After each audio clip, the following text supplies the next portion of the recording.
पिछले 15 दिनों में हम लोगों ने क्या पढ़ा?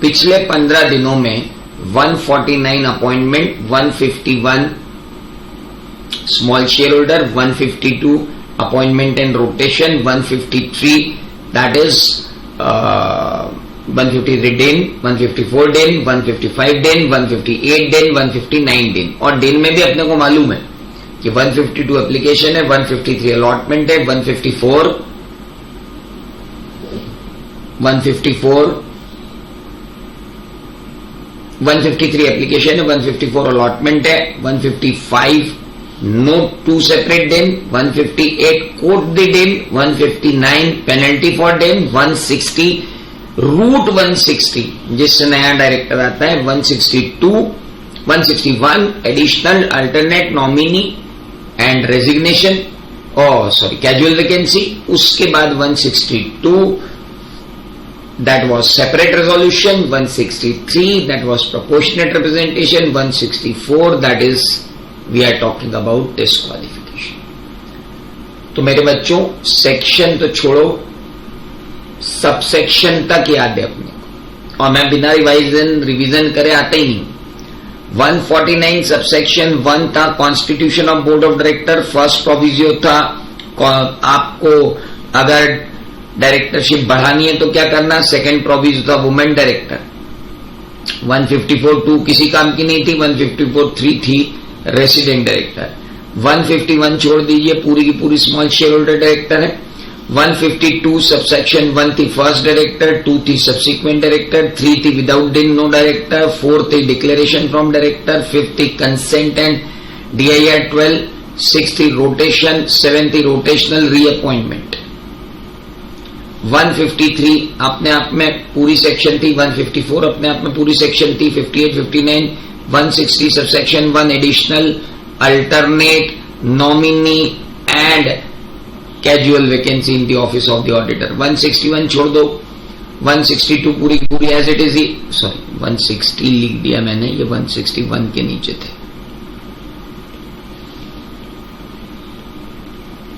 162 के अंदर कोई सबसेक्शन याद नहीं रखनी, 163 के अंदर कोई सबसेक्शन याद नहीं रखनी, 164 के अंदर जरूर सबसेक्शन याद रखनी है। पहली है पर्सनल डिस्क्वालिफिकेशन, और अब आएगी दूसरी कंपनी डिस्क्वालिफिकेशन, और फिर तीसरी आएगी प्राइवेट कंपनी डिस्क्वालिफिकेशन। तो किस सेक्शन में सबसेक्शन याद रखनी अपने को वैसे रिवीजन करना पड़ेगा। और मेरे पढ़ा हुआ student section, subsection, clause, sub clause सब लिख के आएगा, प्रोविजो भी लिख के आएगा। 1.25 घंटे मैं पढ़ा रहा हूं, ये 1.25 घंटा आपके दिमाग में इतनी चीजों को फिट करने के लिए बहुत है, मोर देन इनफ है। मुझे बिल्कुल भी अच्छा नहीं लगता कि मैं 1.25 घंटे के लेक्चर को फालतू बातें कर करके 2.5 घंटे या 3 घंटे का कर दूं। और भी सब्जेक्ट हैं, ऑडिट बचा है, लॉ है, अकाउंट्स है, FM है। हर सब्जेक्ट को उसकी औकात के हिसाब से पढ़ो जितनी उसकी है ना, तो ज्यादा लोड लेने का नहीं। 40 आवर्स के अंदर आपका डायरेक्टर खत्म करके आपके हाथ में दे दूंगा, 40 डेज में। 40 दिन में मैं खत्म करता हूं डायरेक्टर, 30 दिन में बाकी कंपनी ऑडिट, कंपनी लॉ 70, और बाकी 30 लेक्चर में आपके सब खत्म। यानी मैक्सिमम 110 लेक्चर से 120 लेक्चर 1.25 घंटे के, इससे ज्यादा, और उसमें भी सारे क्वेश्चन सॉल्व। इससे ज्यादा पढ़ना पढ़ाना आपराधिक दुष्कृत्य है, बच्चे को दूसरे सब्जेक्ट में फेल करवाने के लिए पूर्ण साजिश। हर सब्जेक्ट इंपॉर्टेंट है। तुम्हारा काम CA फाइनल पास करना है, तुम्हारा काम कंपनी लॉ का मास्टर बनना नहीं है। और ऐसी कौन सी चीज है जो मैं छुड़वा रहा हूं बताओ? हर चीज को तो मैं बारीक से इंटरप्रेट करके आपको दे रहा हूं, लेकिन फिर भी 1.25 घंटे में काम हो जाता है। तो बेटा आपके पास टाइम वेस्ट करने के लिए नहीं है। आप बस जितना मैं पढ़ा रहा हूं उतना पढ़ लो। मैं आपको 87, 88, 89 की गारंटी दे सकता हूं अगर आपने ये पूरा पूरा एज इट इज पढ़ लिया तो। आइए अब चलते हैं सबसेक्शन ई, एफ, जी और एच तो हमने पढ़ ली और आई भी हमने पढ़ ली और ये एक्सेप्शन भी हमने पढ़ लिया था। Let's move section 164 subsection 2। Company की फॉल्ट के कारण डायरेक्टर का निपटना बहुत इंपॉर्टेंट है और जबरदस्त इंटरप्रिटेशन है और क्वेश्चन भी टिपिकल आएगा। ये आप बिल्कुल मान के चलना कि क्वेश्चन भी आपको टिपिकल पूछेगा ही वो। He is going to ask you a typical question on that. बिल्कुल वो आपसे टिपिकल क्वेश्चन पूछ सकता है इस पर्टिकुलर पॉइंट में। ध्यान से देखना, एक एक चीज देखना। नो पर्सन हु इज और हु हैज बीन, इज तो ठीक है, हैज बीन में भी प्रॉब्लम है।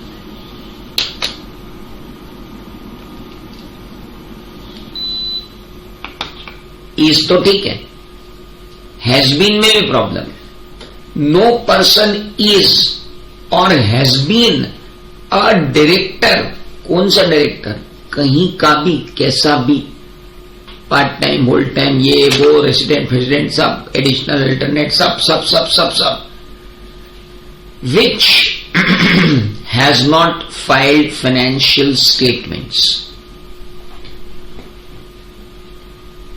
or annual returns for any continuous period of 3 financial years, which has not filed. Filing is important. क्या? Financial statement or annual return for any consecutive period of 3 financial years. चलो मेरे को बताओ जरा, intermediate का छोटा सा उदाहरण लें तो बेटा एनुअल रिटर्न फाइल करने की सेक्शन कौन सी थी अपनी?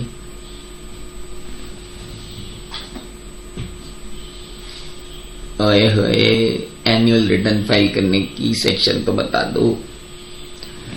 देखो मैं 1.25 घंटे में तुम्हारे मजे भी ले लेता हूं और तुम्हारे सारे मतलब बातें तो पूरी हो जाती मेरी, बस फालतू बात नहीं हो पाती। जल्दी जल्दी जल्दी बताओ बेटा, फटाफट बताओ, देर हो रही है अपने को। एनुअल रिटर्न कौन सा है? एनुअल रिटर्न की सेक्शन कौन सी थी? 92। चलो पर्ल ने बताई। अच्छा पर्ल बेटा बताओ, एनुअल रिटर्न कितने दिन में फाइल करना है? एनुअल जनरल मीटिंग से कितने दिन में एनुअल रिटर्न्स फाइल करना होता है? How many days from the annual general meeting we should file the annual return with ROC? 60 days. Gaurav भाई धन्यवाद। बाकी सब तो बिल्कुल चुपचाप बैठे हैं, सांप सूंघ गया इनको। चलो बेटा सेक्शन 137 अपन ने पढ़ी अकाउंट्स वाली, ऑडिट में। हाय हाय हाय हाय, मेरे ऑडिट स्टूडेंट तो बताएंगे भैया। ओ ऑडिट स्टूडेंट जल्दी बताओ, कौन सी सेक्शन थी जिसमें एनुअल फाइनेंशियल स्टेटमेंट फाइल करना पड़ते हैं?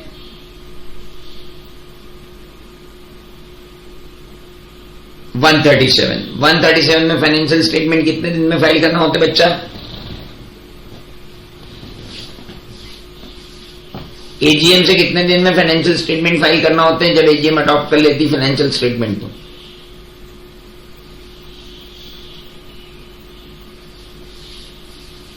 30 दिन। और मान लो अगर इन दोनों केसेस में एजीएम ना हो तो 92 में भी एजीएम नहीं हुई और इधर भी एजीएम नहीं हुई, तो कब तक फाइल करना होता है ये दोनों स्टेटमेंट? प्रोविजनल फाइलिंग करनी पड़ती है ना? कब तक? जो लास्ट ड्यू डेट थी एजीएम की उस दिन तक। कोई याद आया कि नहीं? ओ हो, वेरी गुड। और लास्ट ड्यू डेट एजीएम की कौन बताता है? सेक्शन 96। फाइनेंशियल ईयर खत्म होने से 6 महीने के अंदर और हर कैलेंडर ईयर में एक, क्योंकि 6 महीने से पुराने फाइनेंशियल स्टेटमेंट अपन नहीं रख सकते। यानी झक मारा लो 30 सितंबर तक तो तुमको एजीएम करनी पड़ेगी।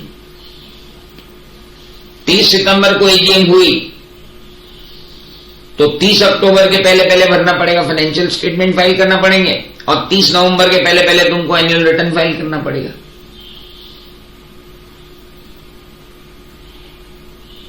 वो तुम लोग मेरे से कनेक्टेड हो? हाँ, समझ में आ रहा है ना? चलो, बहुत बढ़िया। Is or has been director of the company which has not filed financial statement or annual return for any continuous period of 3 financial year। कौन से पीरियड बाबा? कंटिन्यूअस मतलब 1 2 3। अच्छा, ठीक है। एजीएम से 30 दिन के अंदर अगर हमने फाइनेंशियल स्टेटमेंट फाइल नहीं किया ऑडिटेड, और 60 दिन के अंदर अगर हमने एनुअल रिटर्न फाइल नहीं किया, और ऐसा कांड हमने लगातार 3 साल किया, है ना? अच्छा, सीट बेल्ट बांध के तैयार हो जाओ, फ्लाइट उड़ने वाली हम।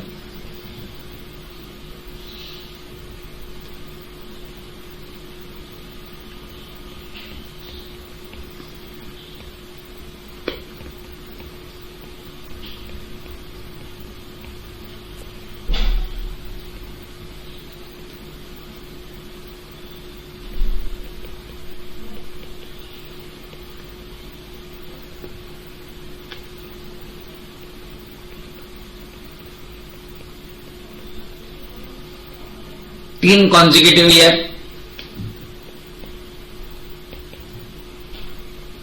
बना लो अपनी कॉपी में, जल्दी बनाओ अपनी कॉपी में।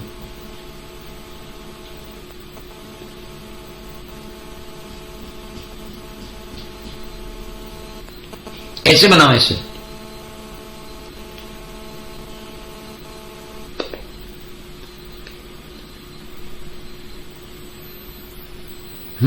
ऐसे बना लो अभी तो, फिर दूसरा केस बनवाऊंगा। क्या कॉपी भी भरी हुई दिखनी चाहिए? हो गया? गुड।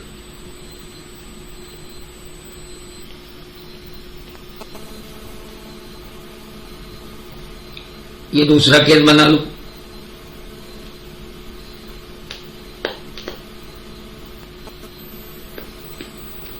बना लिया?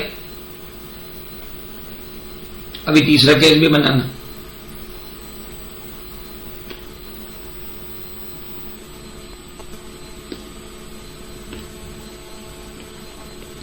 तीसरा केस ऐसा बना लो।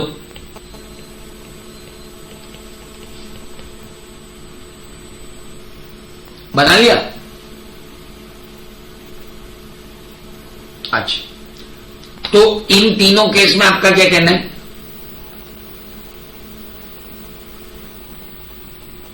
कि बंदा डिस्क्वालीफाई हो जाएगा? एम आई राइट?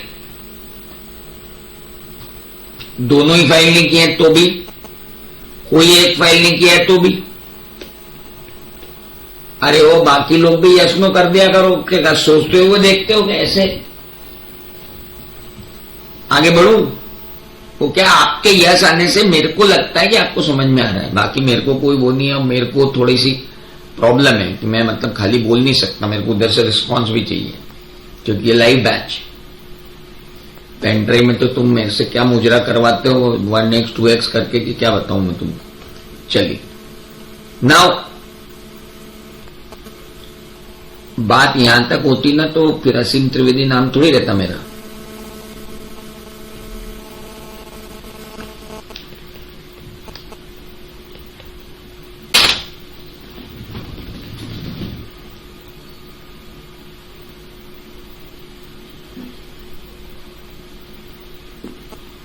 डिफॉल्ट है क्या? डायरेक्ट पढ़ के बताओ कि क्या बंदे डिस्क्वालीफाई हो गए?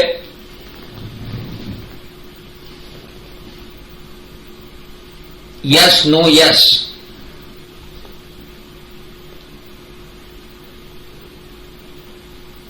गौरव बोल रहे हैं डिफॉल्ट नहीं हुआ, पर्ल बोल रही है डिफॉल्ट हुआ,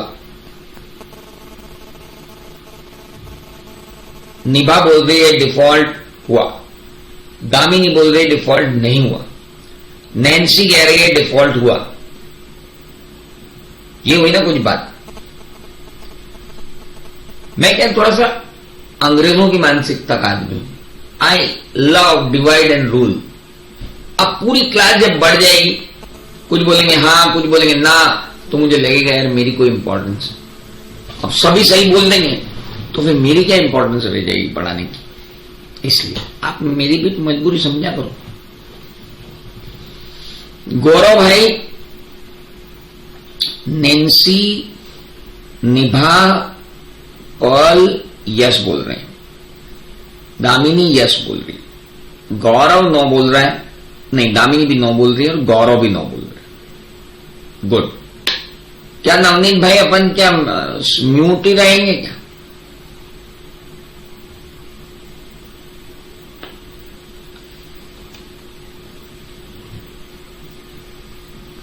ओके दामिनी, ओके।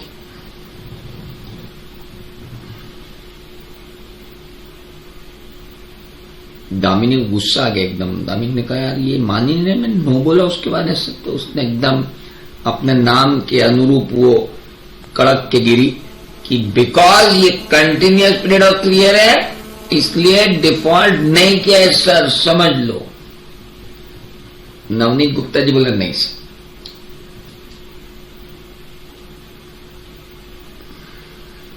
बेटा सब लोग ध्यान से सुनो। विच हैज नॉट फाइल्ड, इसको जरा ऐसे पढ़ना।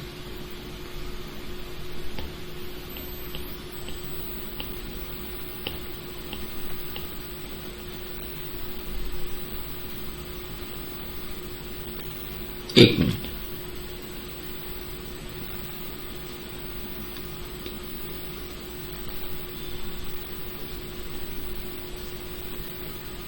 दो ब्लॉक बना के पढ़ो। डिफॉल्ट कब होगा? जब तुमने फाइनेंशियल स्टेटमेंट या एनुअल रिटर्न फाइल नहीं किया, that will be a default. You are not filed financial statement और annual return, and annual return लिखते तो आपको मजा आता, एंड नहीं बोला और बोला है नॉट फाइल्ड फाइनेंशियल स्टेटमेंट और एनुअल रिटर्न। यह डिफॉल्ट कब है? फाइनेंशियल स्टेटमेंट फाइल किया लेकिन एनुअल रिटर्न फाइल नहीं किया तो भी डिफॉल्ट है। फाइनेंशियल स्टेटमेंट फाइल कर दिया लेकिन एनुअल रिटर्न फाइल नहीं किया तो भी डिफॉल्ट है। दोनों फाइल नहीं किए तो भी डिफॉल्ट है। बेटा बेटा इस ईयर में डिफॉल्ट है कि नहीं है? इस ईयर में डिफॉल्ट है कि नहीं है? इस ईयर में डिफॉल्ट है कि नहीं है? तीनों में डिफॉल्ट है क्या? है। कंटिन्यूअस पीरियड ईयर 3 ईयर में डिफॉल्ट दिखा क्या आप दामिनी?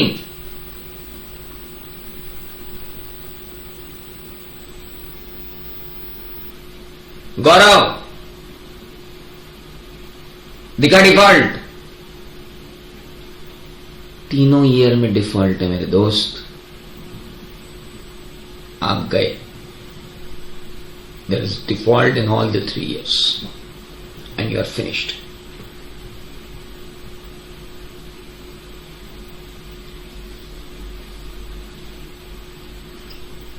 आगे बढ़े। पिछले सीट बेल्ट बनवाए थे। बाकी के केस में क्या था? बाकी में तो डिफॉल्ट है ना तीनों केसेस में। ले लो order, default default default default default default default default default, खत्म। चारों केस खत्म। इस ग्रह पे अब 5वां केस नहीं बन सकता। चल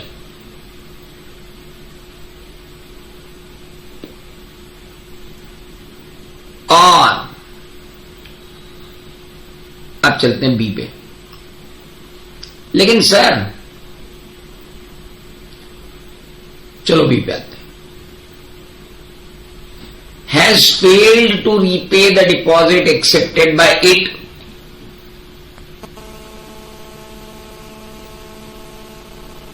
क्या रीपे नहीं कर पा रहे हो?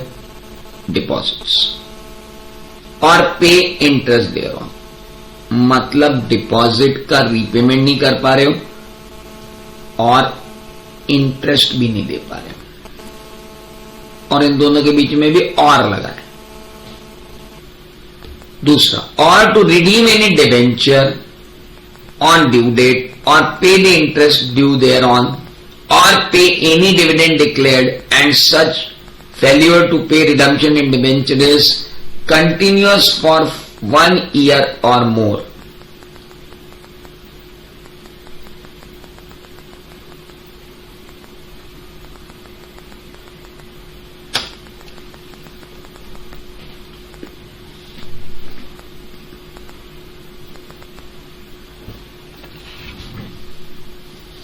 फेल टू रीपे डिपॉजिट या उस पे कोई interest, fail to repay debenture या उस पे कोई interest, fail to pay dividend declare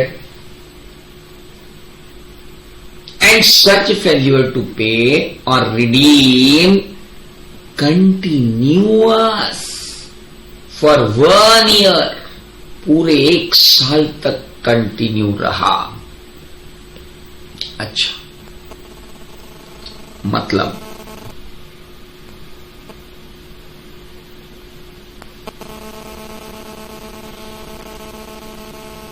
debenture, deposit,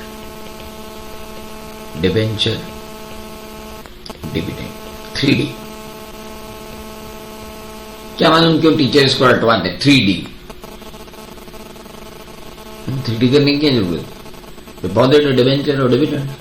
okay, इनका इंटरेस्ट भी हो सकता है। इंटरेस्ट तो पे कर दिया, प्रिंसिपल पे नहीं किया, या इंटरेस्ट नहीं पे किया, प्रिंसिपल पे किया, या दोनों ही पे नहीं किए। सेम डिविडेंड नहीं दिया,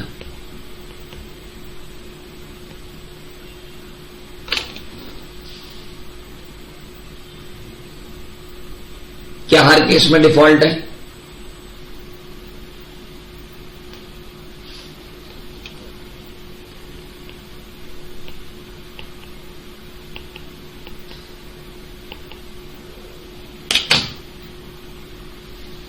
हर केस में डिफॉल्ट है? अरे हां कि ना? है ना? हर ही तो केस डिफॉल्टेड है। एवरी डिफॉल्ट, यहां भी डिफॉल्ट, यहां भी डिफॉल्ट, यहां भी डिफॉल्ट, हर केस में डिफॉल्ट है।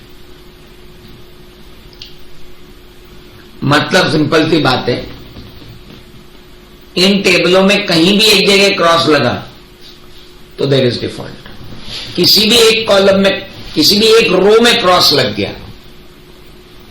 हर कॉलम की किसी भी रो में क्रॉस लग गया कंटिन्यूअस 3 साल तक, तो आप गए।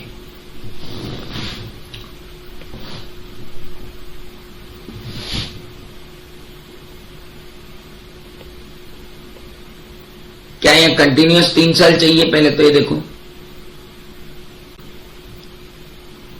कंटिन्यूअस 3 साल उधर चाहिए, यहां कंटिन्यूअस 3 साल नहीं चाहिए। यहां तो आपने रीपे नहीं किया deposit accepted by it or interest thereon और रिडीम एनी डिबेंचर और ड्यू डेट और पे इंटरेस्ट देयर ऑन और पे डिविडेंड डिक्लेयर सच। यहां पे ऐसा कुछ भी नहीं चाहिए 3 साल कंटिन्यूअस।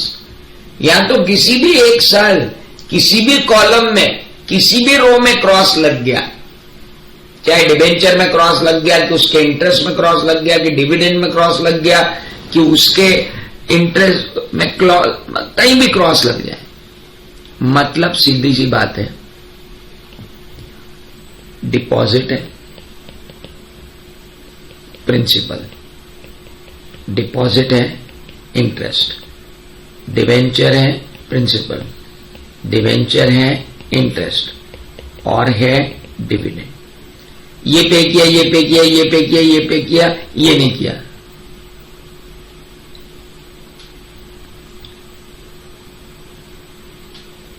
ये नहीं पे किया, ये सब पे कर दिया।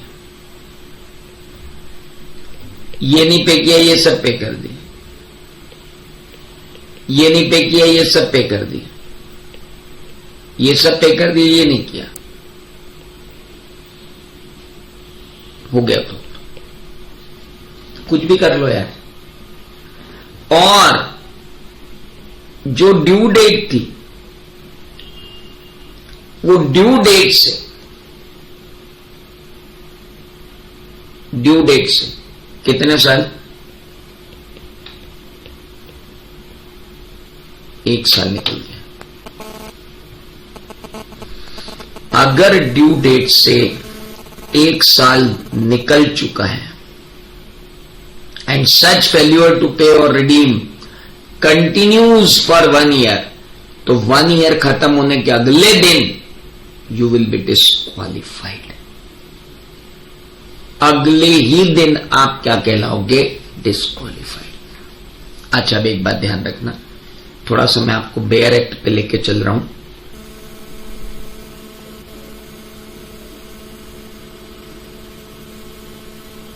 नाउ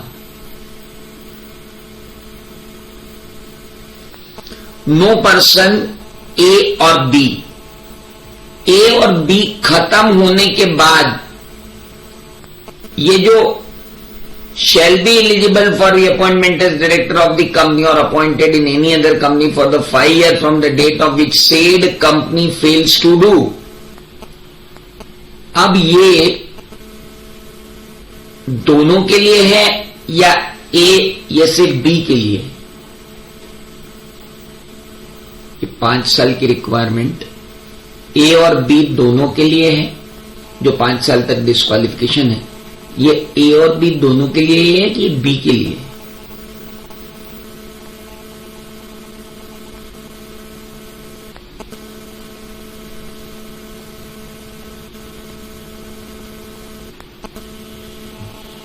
हां, तो ये इंटरप्रेट करना भी जरूरी है, क्योंकि टैब की मिस्टेक है लॉ में।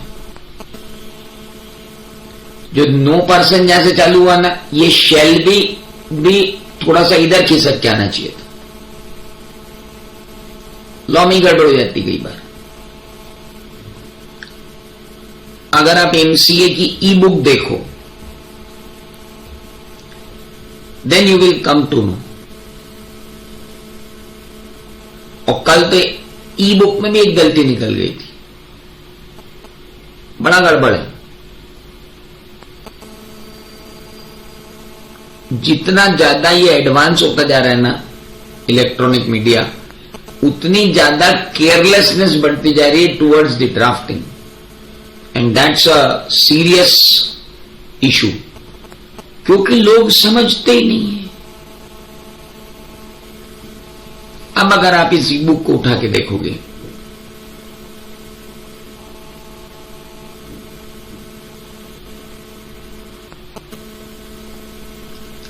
तो भगवान इनकी साइट पे बहुत खतरनाक है।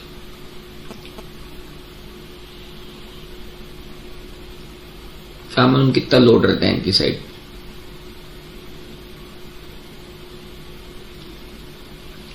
खुल जाओ भैया।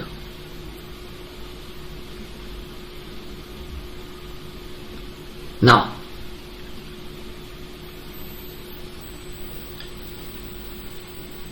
ओह गॉड,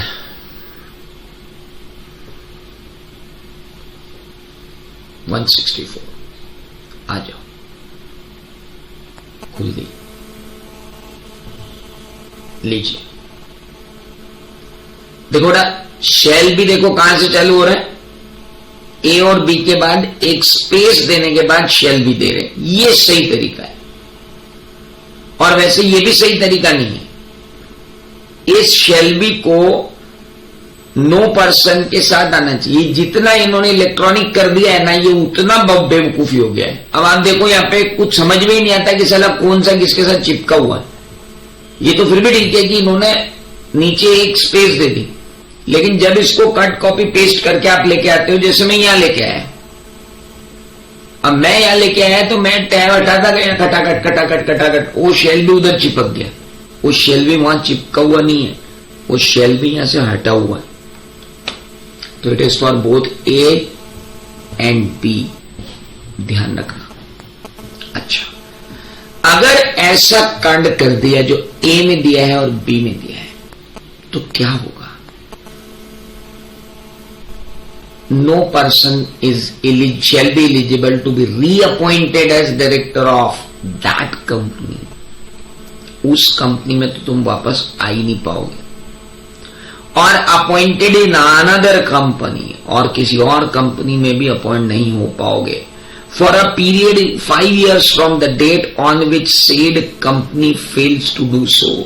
जिस दिन तुमने ऐसा किया, जिस कंपनी में के डायरेक्टर उसने ऐसा किया, तो 5 साल तक एक तो उस कंपनी में एक तो उस कंपनी में अपॉइंट नहीं हो पाओगे, और दूसरी किसी कंपनी में अपॉइंट नहीं हो पाओगे 5 साल तक from the date on which the said company fails to do so. अब यहां डेट का भयंकर लफड़ा है भाई साहब। मतलब क्वेश्चन के अंदर अगर डेट आ जाती है ना, तो आतंक मचा देती है सर, आतंक मचा देती है। तो आइए जरा डेट पर चलें। ये आपने बना लिए है ना सब, तो मैं मिटा रहा हूं ये बोर्ड यहां पे, ये आपको नहीं मिल पाएगा, फिर मिटा दूं। अब डेट का आतंक देखिए आप।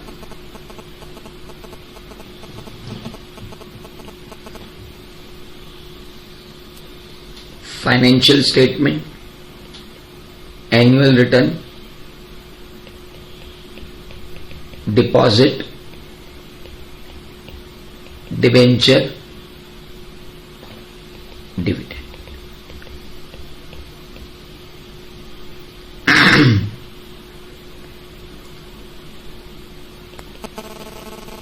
एजीएम हुई 30 अगस्त। यहां इस केस में एजीएम हुई 30 सितंबर। इस केस में एजीएम हुई 30 अगस्त। डिपॉजिट की ड्यू डेट थी ये 21, ये भी 21, ये भी 21। डिपॉजिट की ड्यू डेट थी 10 अगस्त 21। डिवेंचर की ड्यू डेट थी 10 अगस्त 21।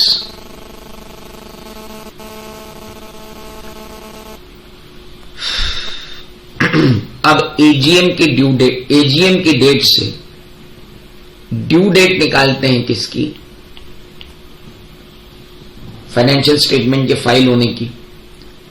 तो 30/8 से आपको 30/9 तक 1 मंथ में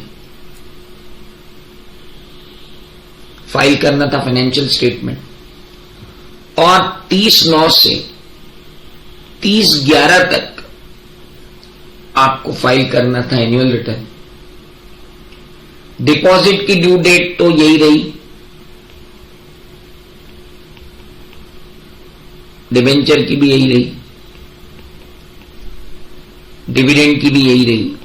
नहीं, डिविडेंड 30 अगस्त की एजीएम से पेमेंट करना था 30 दिन के अंदर अंदर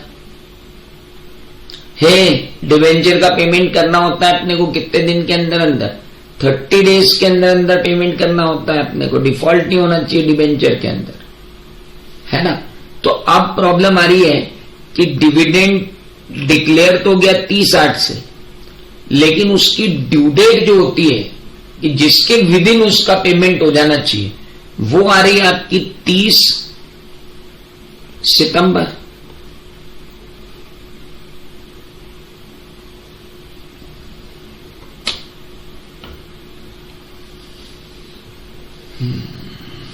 अब डिफॉल्ट डेट कब मानू? 30/9 तक आपको भर देना चाहिए था, यानी 30/9 रात 12 बजे आपको भर देना चाहिए था। यह डिफॉल्ट किस दिन हो गया? 1/10/2021 को। यह डिफॉल्ट कब हो गया? 1/12/2021 को। ड्यू डेट ऑफ डिपॉजिट 10/8/2021 थी, नहीं पेमेंट किया, 11/8/2021 को आप डिफॉल्ट में हो। डिवेंचर की ड्यू डेट 10/8/2021 थी, नहीं पेमेंट किया, 11/8/2021 को आप गड़बड़ हो। डिविडेंड की डेट एजीएम की 30/8/21 है और ड्यू डेट 30/9/21 है। अब यहां पर एक फजीहत हो गई है कि डेट कौन सी है। क्या डेट लेना चाहिए आपके हिसाब से? आप मुझे बताएं कि डिफॉल्ट किस दिन मानेंगे? 30। अच्छा एक मिनट, ड्यू डेट थी ये, तो डिफॉल्ट हो गया है 11/1 को, 11/8 को। इसको अभी छोड़ देते हैं डिफॉल्ट को, इसको बाद में देखें। अब डिफॉल्ट होने के बाद ये डिस्क्वालिफिकेशन तो इमीडिएटली आ जाएगी, ये भी डिस्क्वालिफिकेशन इमीडिएटली आ जाएगी, लेकिन ये डिस्क्वालिफिकेशन पहले 1 ईयर खत्म होने दो।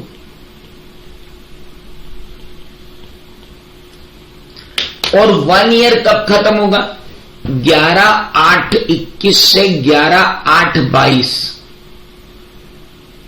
यानी डिस्क्वालिफिकेशन कब आएगी वो भी एक इंपॉर्टेंट बात है। डिफॉल्ट होते ही डिस्क्वालिफिकेशन नहीं आएगी, ये डिस्क्वालिफिकेशन अब आपकी आएगी मेरे भाई 11/8/2022 को। यहां डिस्क्वालिफिकेशन आएगी 11/8/2022 को। यहां की डेट अभी मैं और आप मिलकर डिसाइड करेंगे।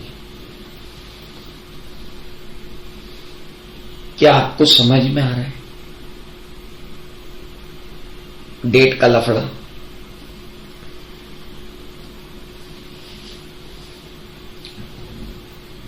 फिर गूंगे बन गए। अरे नालायकों, डेट का लफड़ा समझ में आ रहा है कि नहीं? क्या चक्कर है, कहां क्या हो रहा है? सवाल बहुत संभल के करना पड़ेगा। एजीएम की डेट, फिर तुम्हारी ड्यू डेट, फिर तुम्हारी डिफॉल्ट डेट है ना। और ये एजीएम की डेट कौन सी एजीएम है? ये 3rd एजीएम है।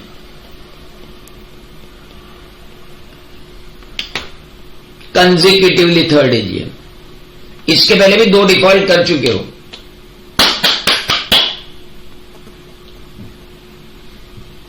पहले 2 डिफॉल्ट हो गए, ये 3rd एजीएम कंसेक्यूटिवली।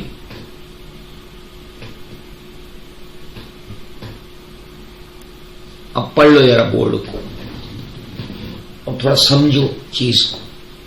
ये 164(2) ऐसी नहीं है कि 3 साल हो गया, सब आग लग गई, वो आखिरी में तो आके अटक गए कि 3 साल तक डिविडेंड नहीं दिया। तो कहां से नहीं दिया?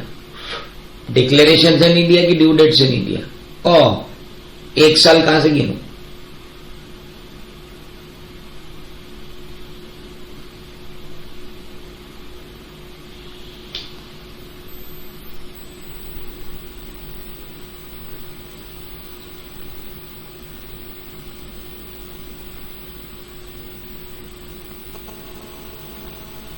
चले आगे आओ।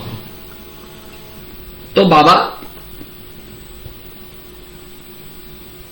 वापस इधर आओ।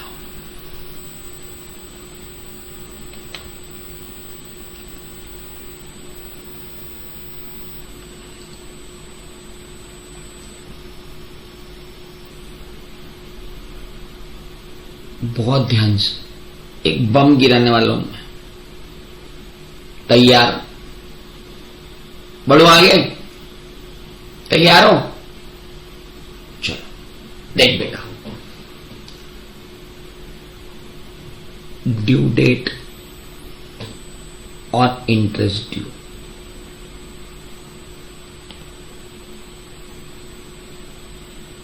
deposit accepted by it, fail to repay the deposit accepted by it or pay interest thereon, or to redeem any debenture on due date or pay interest due. तो ये तो सब ड्यू डेट पे चल रहे थे. डिपॉजिट एक्सेप्टेड बाय इट को repay due date निकल गई और पे इंटरेस्ट उसकी ड्यू डेट निकल गई. एंड पे एंड हैज फेल्ड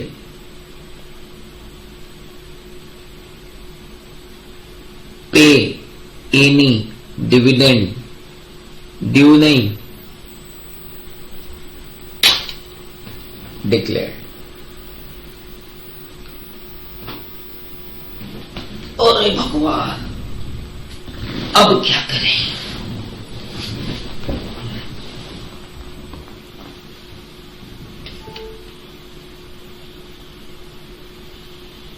बताओ.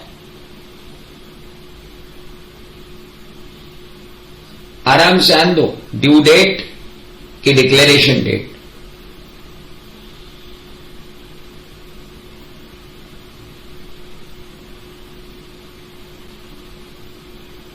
जल्दी.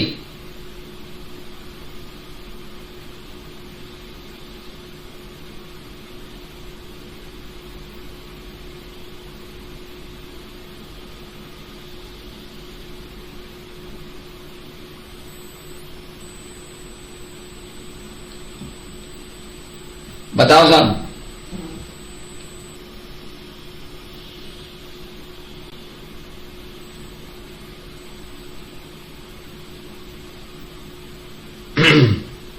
बहुत इंटरेस्टिंग फैक्ट आपके सामने है.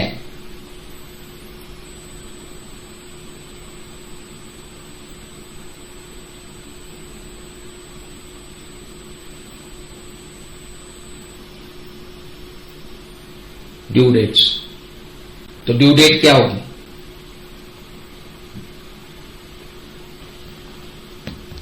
Default from due date of dividend declare. यार ढंग से बताओ, मतलब थोड़ा लॉजिकली बताओ यार. डिफॉल्ट कब से लेना है?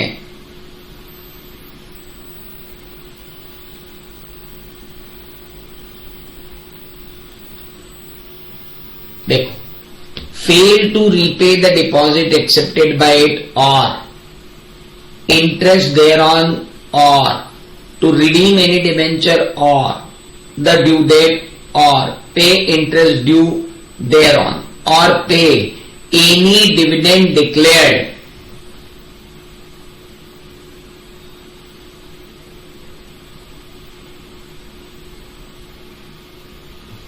any dividend declared. अब मेरी बात समझना जरा ध्यान से.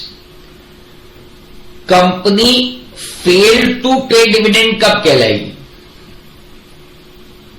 फेल्स टू पे डिविडेंड कब कहलाएगी company? Fails to pay dividend from the declaration date और from those 30 days when it has to pay. Fail कब होगी कंपनी? नैन्सी का कहना है फेल तो होगी 30 दिन खत्म होने के बाद. ओके, बट नैन्सी 30 दिन जो है ना बेटा ग्रेस पीरियड है. मतलब वो रीपेमेंट का पीरियड है. उसमें कोई ऐसा नहीं दिया है कि आप 30 दिन के बाद भी नहीं रीपे कर सकते. वो तो अपने पास 7 साल तक का टाइम रहता है. प्रॉब्लम वो नहीं है. अब हम क्या बोल रहे हैं? फेल्स टू पे भाई जिस दिन डिविडेंड डिक्लेयर हो गया था उसके अगले दिन से आप पेमेंट करना चालू कर दो. 30वें दिन तक आपका पेमेंट हो जाना चाहिए. 30वें दिन तक अगर आपका पेमेंट नहीं हुआ तो कहलाएगा अनपेड और अनक्लेम्ड डिविडेंड. ये कह रहे हैं has failed to repay the deposit accepted by it or pay interest thereon or to redeem any debenture on due date और pay interest due thereon और पे डिविडेंड डिक्लेयर्ड. आप dividend declared को pay करने में fail रहे हो and such failure to pay or redeem continues for 1 year, but when I will say to be fail,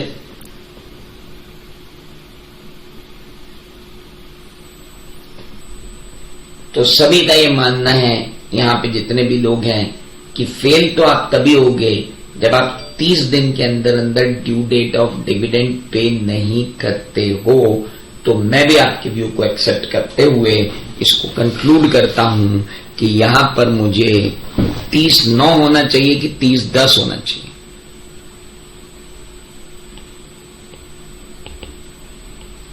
$30/9 को अगर आपने पे नहीं किया तो 30/9/2022 आपकी क्या रहेगी, डिफॉल्ट। और जैसे ही आपने 30/9/2022 तक डिफॉल्ट कंटिन्यू किया कि आप डिफॉल्ट में आपकी डिस्क्वालिफिकेशन आ जाएगी, यू विल बी डिस्क्वालिफाइड। अच्छा एक मिनट, डिस्क्वालिफिकेशन 11 तारीख से आएगी कि 12 तारीख से? यहां पे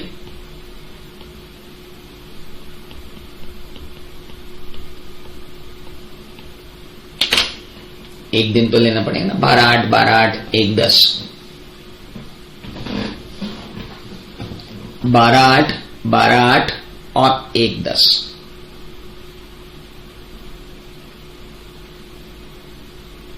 $12/8, 12/8, 110। डिफॉल्ट डिस्क्वालिफाइड किस दिन माने जाओगे आप? 12/8 को, क्योंकि डिफॉल्ट कंटिन्यू रहा 1 साल तक। 1 साल कब कंप्लीट हुआ? डिफॉल्ट कब हो गया?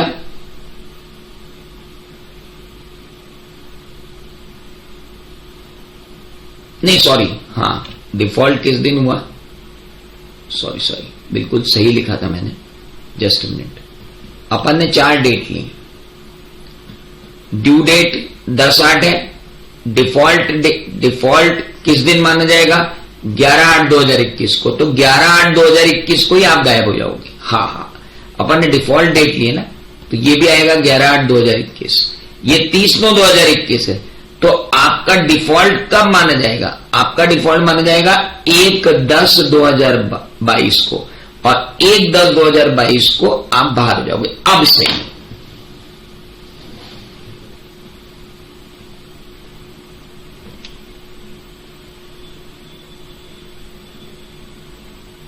बिल्कुल सही है। ड्यू डेट ये होगी और डिफॉल्ट ड्यू डेट से 1 साल होगा, और उसके बाद ये। Any doubts? कहां 22 आएगा? अच्छा हाँ, मैंने यहां गड़बड़ कर दी क्या? ड्यू डेट ये थी, आहो पूरा ही गड़बड़ कर दिया है। रुक जाओ, वापस बना देता हूं, नहीं तो सब घच पच हो जाएगा। मैंने कहा ना, डेट में बहुत आतंक है।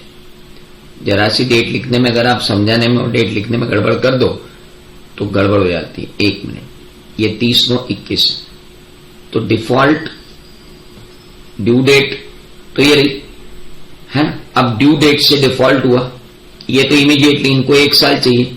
1 साल चाहिए तो 10/8, ये आएगा 11/8/2022, ये आएगा 11/8/2022, और ये आएगा 30/9/2022, और उसके बाद डिफॉल्ट आएगा यहां पे 11/8/2022, ये भी 11/8/2022, और ये 30, इसको अपन 1/10 करेंगे। डिफॉल्ट किस दिन आएगा? 1/10/2022, तो ये भी आ जाएगा 1/10/2022। मेरे अब सही। अब किसी को कोई दिक्कत?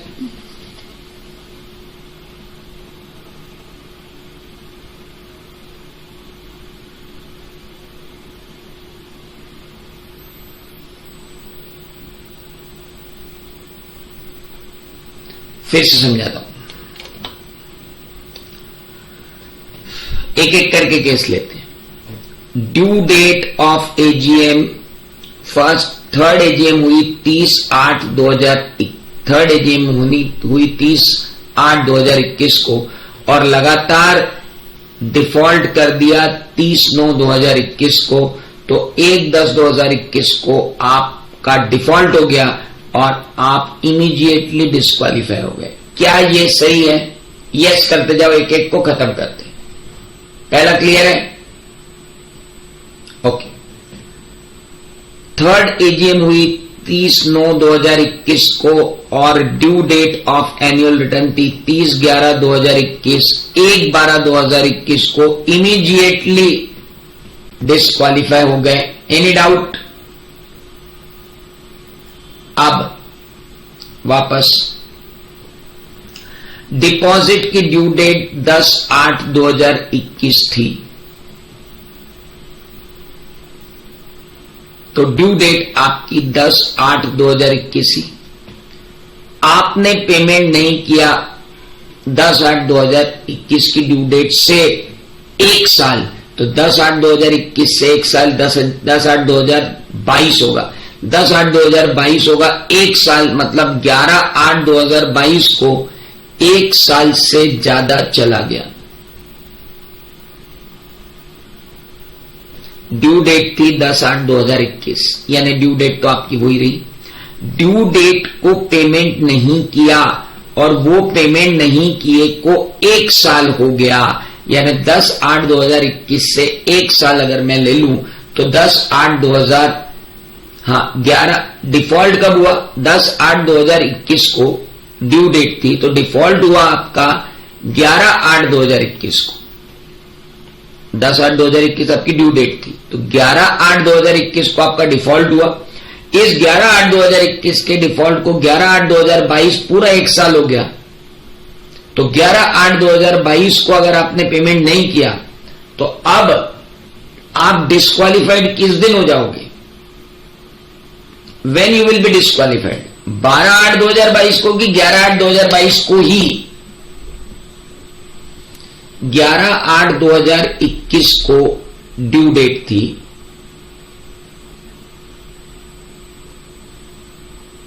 ड्यू डेट थी 10/8/2021 को, डिफॉल्ट हुआ, डिफॉल्ट हुआ 11/8/2022 को, तो 11/8/2022 को ही जाओगे। फिर यहां पे ड्यू, अच्छा ये तो ड्यू डेट के कॉलम है, ये भी सही है, ये भी सही, अब सही है। I think everything is correct now. 10/8/10/8/39 कोई दिक्कत नहीं। ड्यू डेट वाले कॉलम में तो कोई चेंज ही नहीं करना है, बिकॉज ड्यू डेट तो अपन ने ड्यू डेट ही ले रखी है और डिफॉल्ट डेट अलग है। वो मैं समझाने में मैं खुद ही इधर उधर हो गया, चलिए कोई बात नहीं। तो कहने का मतलब अब क्वेश्चन जब आएगा, आप ये टेबल अब बना सकते हो, अब इस टेबल में कोई गड़बड़ नहीं, एवरीथिंग इज राइट। 10/8 को ड्यू डेट थी, तो डिफॉल्ट, तो 10/8 से 1 साल, 11/8 को डिफॉल्ट हो गया उसी दिन गायब, 11/8 को डिफॉल्ट हो गया उसी दिन गायब, 1/10 को डिफॉल्ट हो गया उसी दिन गायब।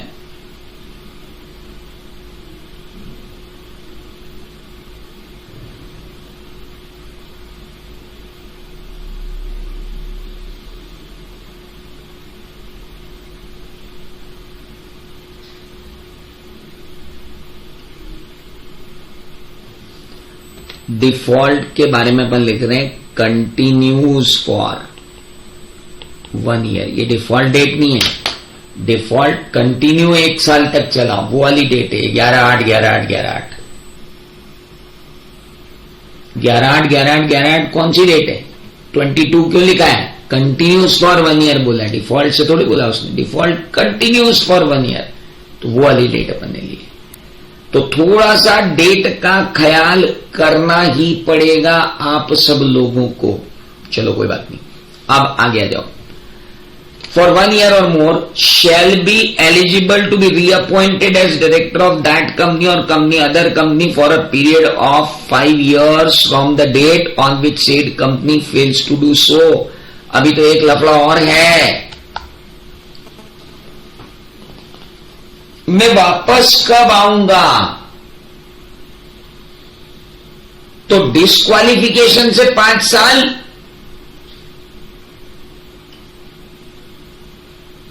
डिफॉल्ट से 5 साल, कहां से 5 साल?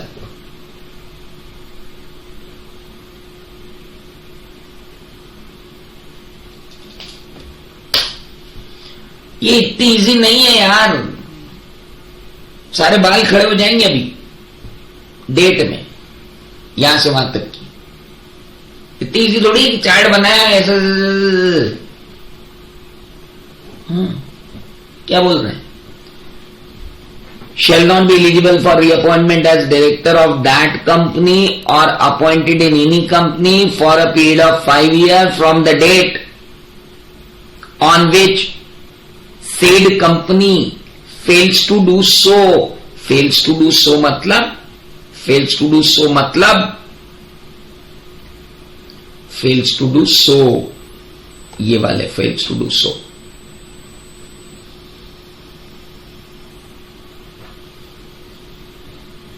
फेल्स टू डू सो मतलब डिफॉल्ट कॉलम, डिफॉल्ट कॉलम से 5 साल,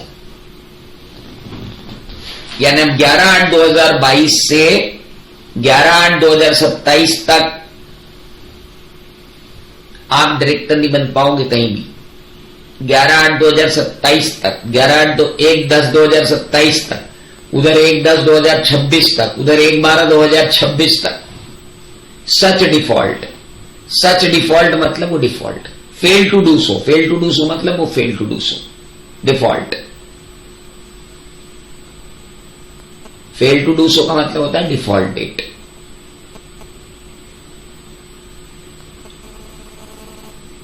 एनुअल ड्यू डेट से 5 साल मत लेना रे भाई लोग। ऐसा जग रहे हो कि सो आ गए? अरे जाग रहे हो कि सो गए? जाग रहे भैया। डिफॉल्ट डेट से 5 साल लेना। अब मैं एक सिंपल क्वेश्चन करा देता हूं, तो आपको सिंपल कहे को अपन तो क्वेश्चन तो कल करेंगे इसके, लेकिन अभी मैं आपको एक सिंपली समझा तो दूं, ध्यान देना। एक एक लेते, एक ही क्वेश्चन नहीं है, सब समझ में आ जाएगा। एक ले लेते हैं रिप्रेजेंटेटिव टाइप में एनुअल रिटर्न, और दूसरा ले लेते हैं डिपॉजिट। एनुअल रिटर्न में एजीएम हुई 20 अगस्त। 20 अगस्त क्यों यार, और कॉम्प्लिकेशन लेना, 30 सितंबर ही ले लो। 30 सितंबर 2021 को एजीएम हुई, और ये ले लेते हैं 30 सितंबर 2021 को ही ड्यू डेट थी रीपेमेंट की। ओके, यहां पर ड्यू डेट हो जाएगी 30/11/2021, या तो ड्यू डेट 30/9/2021 ही है। ओके, डिफॉल्ट कब हो जाएगा? डिफॉल्ट हो जाएगा यहां पर 1/12/2021 को, और यहां पर अपन अभी ओरिजिनल डिफॉल्ट मान लेते हैं कि भाई ये डिफॉल्ट हो गया, 30/9/2021 को पे करना था, तो 1/10/2021 को डिफॉल्ट हो गया। यहां तो ये इमीडिएटली डिस्क्वालीफाई हो जाएगा, और यहां डिस्क्वालीफाई होगा कब? यहां तो इमीडिएटली डिस्क्वालीफाई हो जाएगा, यहां डिस्क्वालीफाई होगा कब? 1/10/2022 को। कंटिन्यू करना ना 1 साल तक, डिफॉल्ट कंटिन्यू चला 1 साल तक, तो 1/10/2022 को डिस्क्वालीफाई हो गया, है ना। अब ये डिस्क्वालीफाई हो गया, चलो अब डिस्क्वालीफाई होने के बाद रिक्वालीफाई कब होगा? 5 साल। 5 साल मतलब 1/12/2021 से 5 साल लेने 1/12/2026, यानी 2/12/2026 को भाई साहब आप रिक्वालीफाई हो, और यहां पर 2/10/2026 को आप रिक्वालीफाई हो, नहीं 27 को।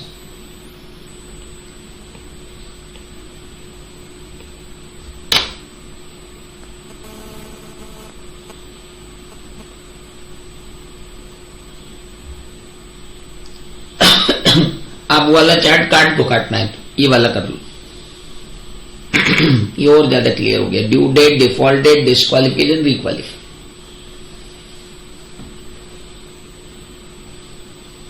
वो वहां क्या समझाने में बहुत सारे डेट ले ली थी ना, तो गड़बड़ होगी। आओ ना, काट कूट दो उसको, टेबल को, ये वाली बना लो। कौन सी फाइनल टेबल एग्जाम में बना, क्या नहीं। रिप्रेजेंटेटिव टाइप ले लिया अपन ने, अब ये एनुअल रिटर्न ले लिया अपन ने।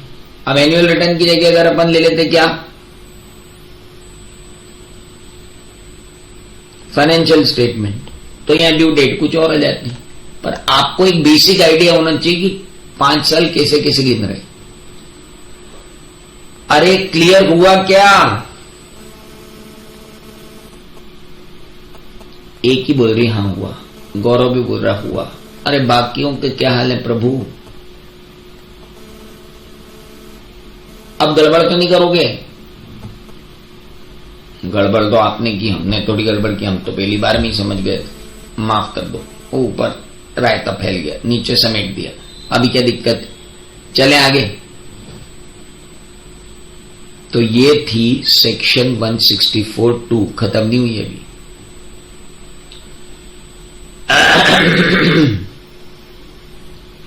Provided where a person appointed as a director of a company which is in default of A or B, he shall not incur the disqualification for 6 months from the date of his appointment. हैं?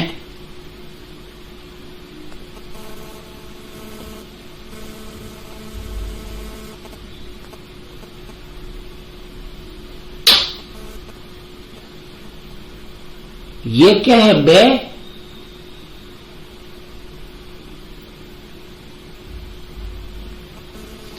जब एक person appoint हुआ एक ऐसी company का जो साली खुद ही डिफॉल्ट में है, तो उसको 6 महीने दिए हैं कि भाई तू नया आया है, सुधरवा इसको। नहीं तो क्या हो रहा था, ये तो अभी आया है, अमेंडमेंट आया है। और ये नहीं था तो क्या होता था, जो भी कंपनी ने फॉल्ट किया तो उसके सारे डायरेक्टर डिस्क्वालीफाइड। बोले नया लाओ, नया लाया तो नया आके बोले मैं भी गंदा, गंदी कंपनी का गंदा डायरेक्टर। और गंदी कंपनी का गंदे डायरेक्टर बोले तुम सब गंदे। क्यों? बोले तुमने 3 साल पहले ये नहीं किया, वो नहीं किया, वो नहीं किया, देखो मैं कितना ताजा। लोगों ने उसको उठा के नीचे उठाया। अब तू इस कंपनी का डायरेक्टर है ना, हाँ। ते गंदगी किसकी थी? बोले कंपनी की। हम गंदे क्यों है? बोले कंपनी गंदी थी। अब तू किसका डायरेक्टर है? गंदी कंपनी का, तो तू भी गंदा। तो ये बोल रहा 6 महीने तक मैं गंदा नहीं। 6 महीने दिए नए डायरेक्टर को कि भाई साफ करवा दे। नया डायरेक्टर आया, उसे गंदा होने में 6 महीने लगेंगे। एग्जिस्टिंग कंपनी जिस दिन डिफॉल्ट करती है उसके सारे डायरेक्टर गंदे। नया आया वो 6 महीने बाद गंदा होगा। Simple as it is. Okay, अभी है ना, ये खत्म नहीं हुई है 163, जब तक मैं 167 टच नहीं कर लूं। सर प्राइवेट लिमिटेड कंपनी ने अपने आर्टिकल में लिखा है कि हम चश्मे वाले डायरेक्टर को अपॉइंट नहीं करेंगे, इसलिए असीम त्रिवेदी बिल्कुल भी अपॉइंट नहीं होंगे क्योंकि उनकी आई साइट सही नहीं है। कर दें ऐसा एओए में? क्यों, क्या बोलते हो? एओए में कर दें ऐसा एक प्रोविजन, चश्मे वाले डायरेक्टर नहीं बनेंगे।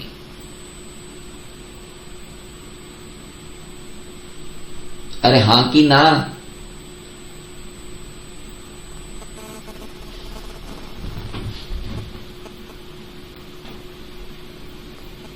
कर सकते हैं ना?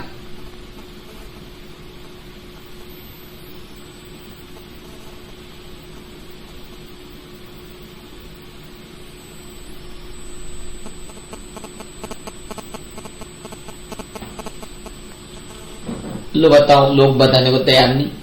अरे हां कि ना? चश्मे वाला आदमी डायरेक्टर नहीं बनेगा। प्राइवेट कंपनी में by its article provide for any disqualification for appointment as director in addition to specified in 1 and 2।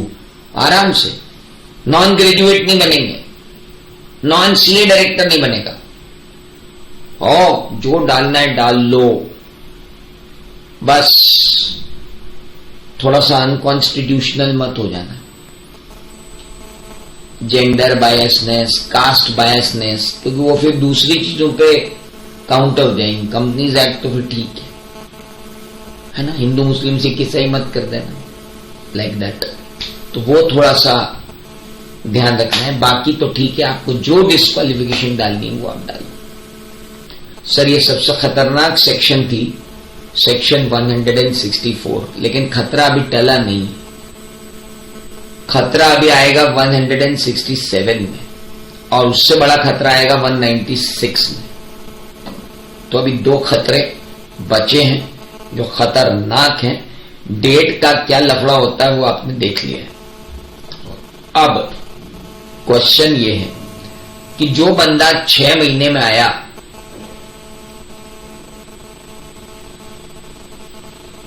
उसे पिछले 3 साल के रिटर्न पूरे फाइल करवाना पड़ेंगे। हाँ,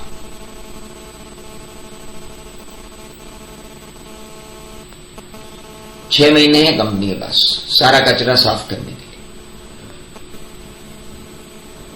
पूरे 3 साल की एक साथ।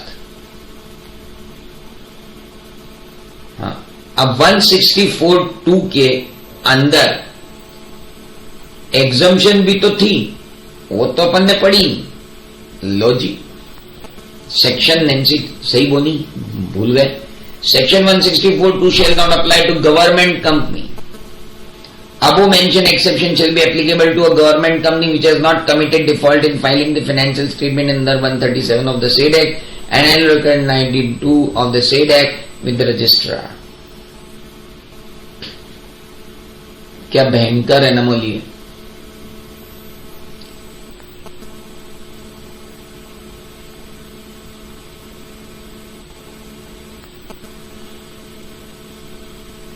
Shall not apply to government company 2015 में ये बोला, और 2017 में आके क्या बोलते हैं, बोले इनने डिफॉल्ट नहीं किया हो। अब मेरे को बताओ, डिफॉल्ट किया जब तो ये सेक्शन लग रही है, अब डिफॉल्ट नहीं किया तो ये सेक्शन कैसे लगेगी बताओ ना। मतलब ठीक है, 2-3 चीजें और हैं, पर हंसी आती है वो देख के।